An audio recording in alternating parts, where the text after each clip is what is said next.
Procurement Act 2023 Knowledge Drop Series for SME and VCSE suppliers.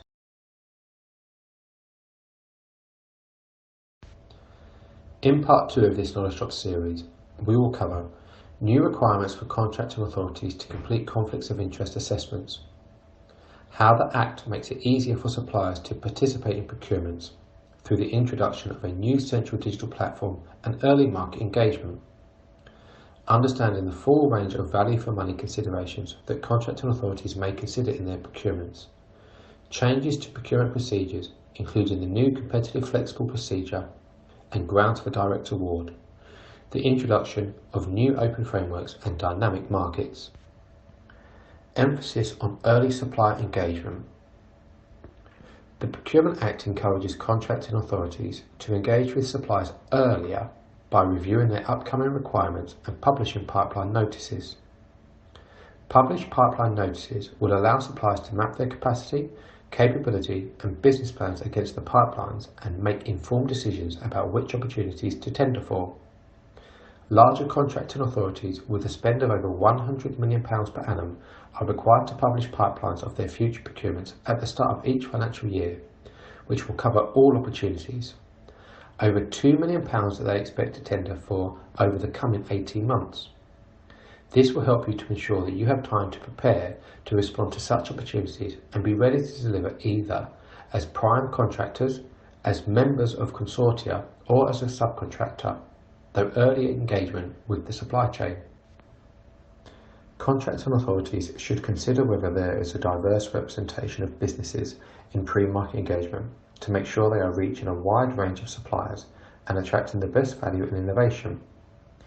The new preliminary market engagement notice may be used to alert you to any early market engagement activities. Contracting authorities can advertise the opportunity for you to participate in research or events designed to help them to understand what the market is capable of offering or where opportunities for innovation exist.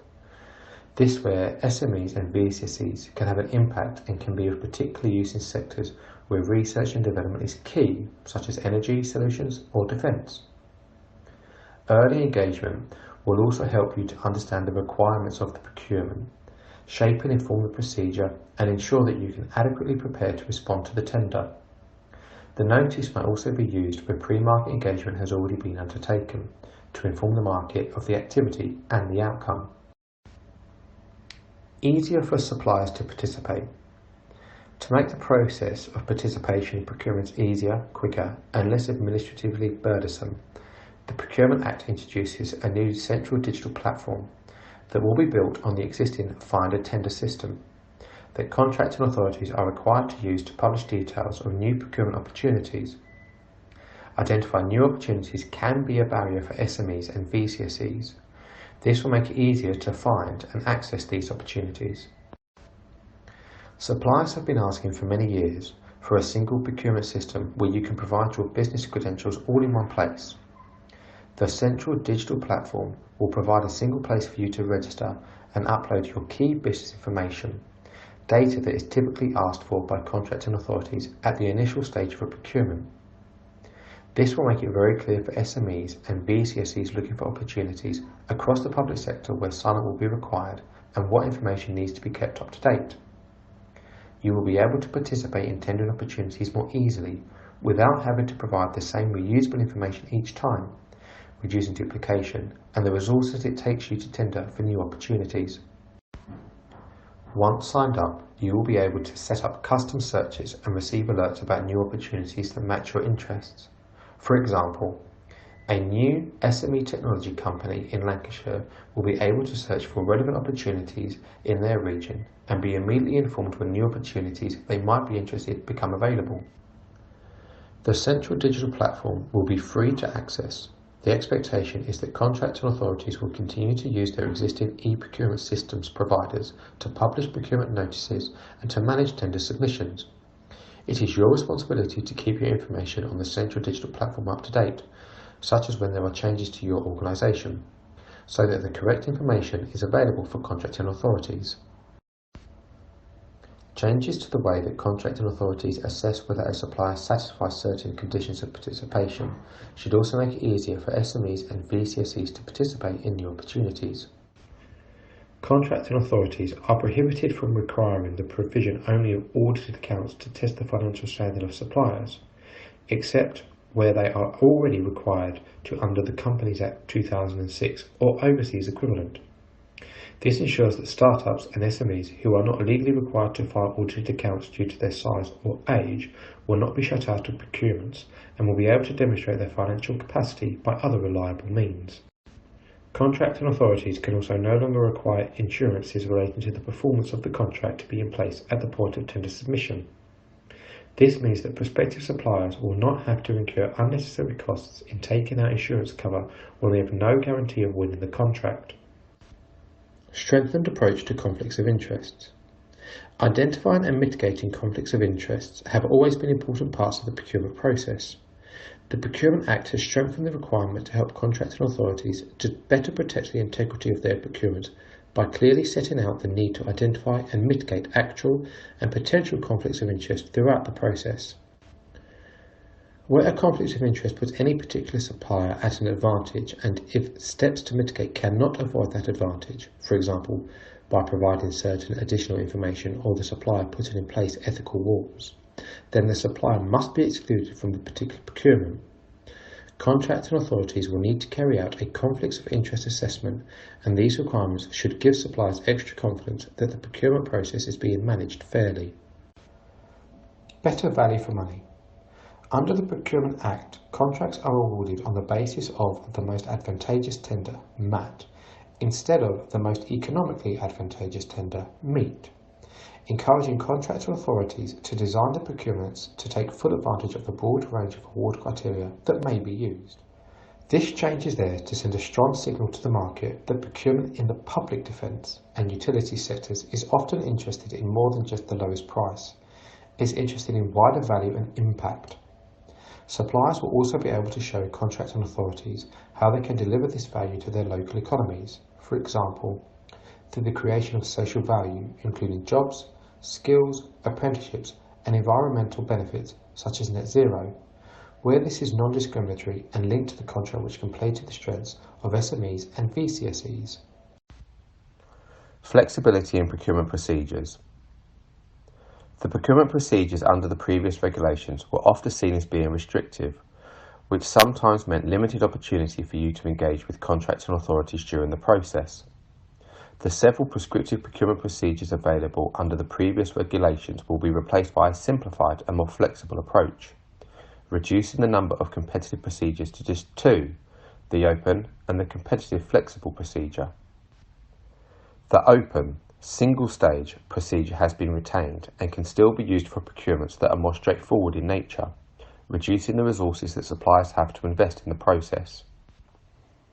One of the greatest flexibilities offered by the Procurement Act is the competitive flexible procedure, which allows contracting authorities to design procurement procedures that are appropriate to the market and remove barriers for SMEs and VCSEs. In its simplest form, the process could be similar to that of the restricted procedure. However, there is no requirement to include a participation stage, where some organisations may find this to be a barrier due to a lack of previous examples of delivery. The multi-stage approach also prevents you from having to submit time-consuming tenders all at once. The competitive flexible procedure will also benefit SMEs and new market entrants by allowing suppliers to showcase and evidence their ability to deliver through the use of presentations, demonstrations and site visits within the procedure. In addition, it is possible to build in stages such as prototype or product testing into the assessments of tenders, and to remove barriers that can stifle innovation by making it quicker and easier to move from the research and development phase to product deployment with a single procurement. Contracting authorities are required to consider the nature and complexity of the requirement to ensure that the procedure is proportionate. In addition, you can be assured that, despite the flexibility in the procedures, the transparency requirements mean that contracting authorities will have to clearly set out the procedures in advance. This information will need to be communicated as a minimum through the tender notice and associated documents, and as best practice through pre-market engagement to help you to understand the process and plan your resources accordingly. The Procurement Act retains the ability for contracting authorities to award lower value contracts below a certain threshold, as long as they apply with the previous on below threshold contracts. These contracts are subject to a limited number of obligations under the Act, which ensures that the procurement process can also be proportionate to the value and complexity of what is being purchased. The ability to reserve certain contracts to public service mutuals and supported employment providers has always been retained.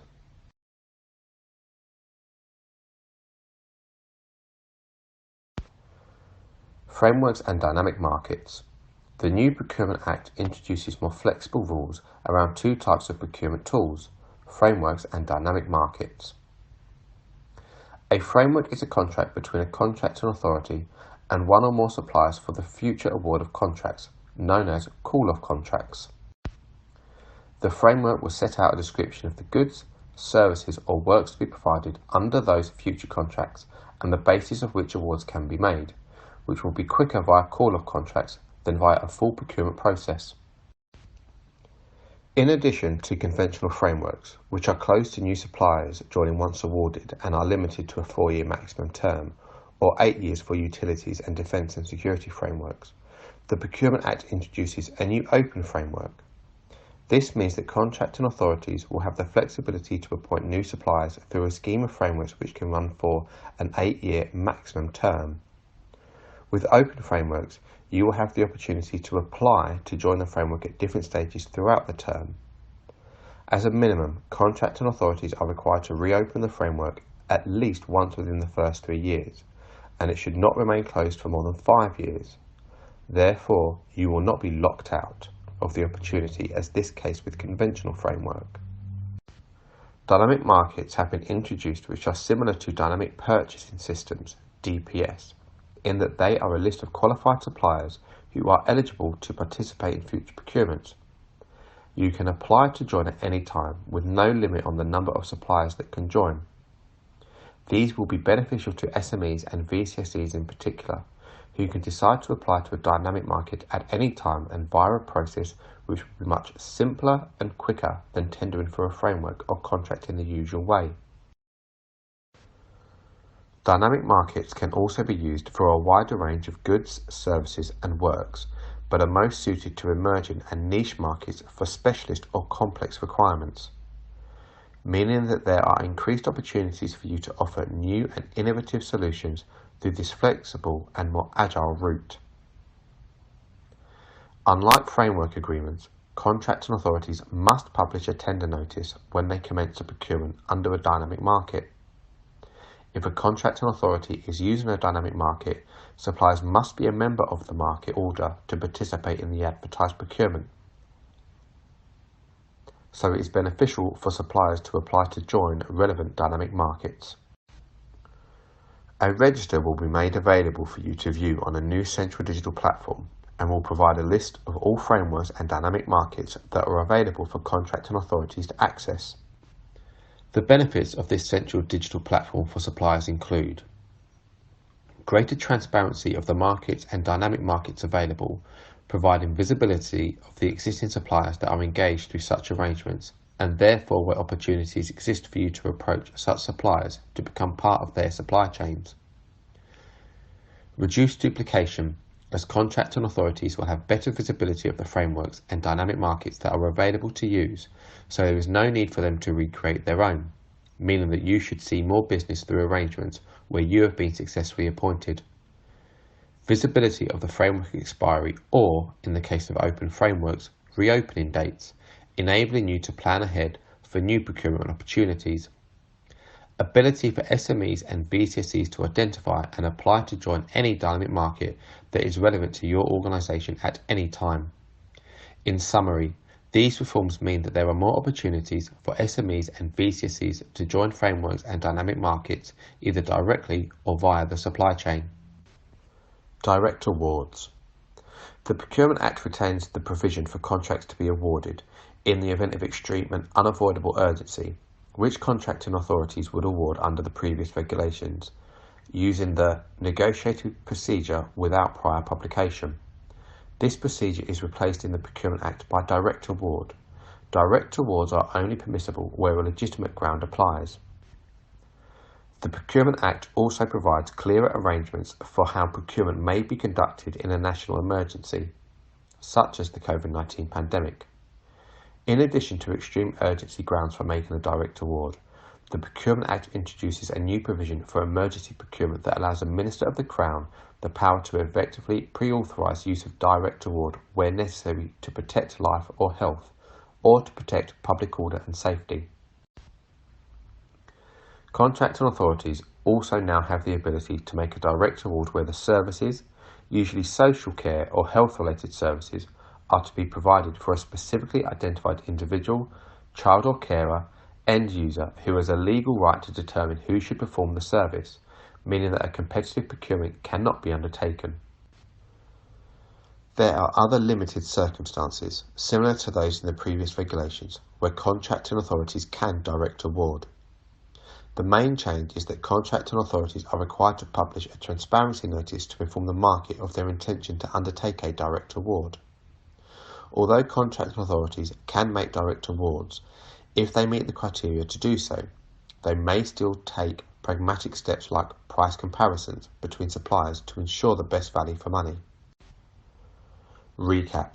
You should now understand key changes under the Procurement Act relating to new requirements for contracting authorities to complete conflicts of interest assessments, how the Act makes it easier for suppliers to participate in procurements through the reintroduction of a new central digital platform and early market engagement, understanding the full range of value for money considerations that contracting authorities may consider in their procurements, changes to procurement procedures, including the new competitive flexible procedure and grounds for direct award, the introduction of new open frameworks and dynamic markets.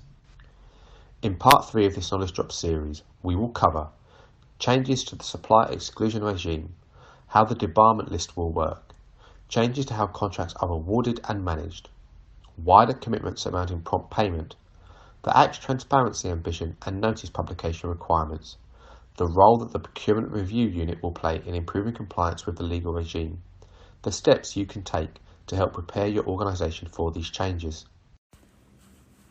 This material has been produced for the purpose of learning and development and does not constitute and should not be relied upon as legal advice. This material is accurate as at October 2023. Fact sheets for the following exemptions can be found on gov.uk. Concessions, light touch, defence and security, Northern Ireland, Wales, schools, utilities. End of animation.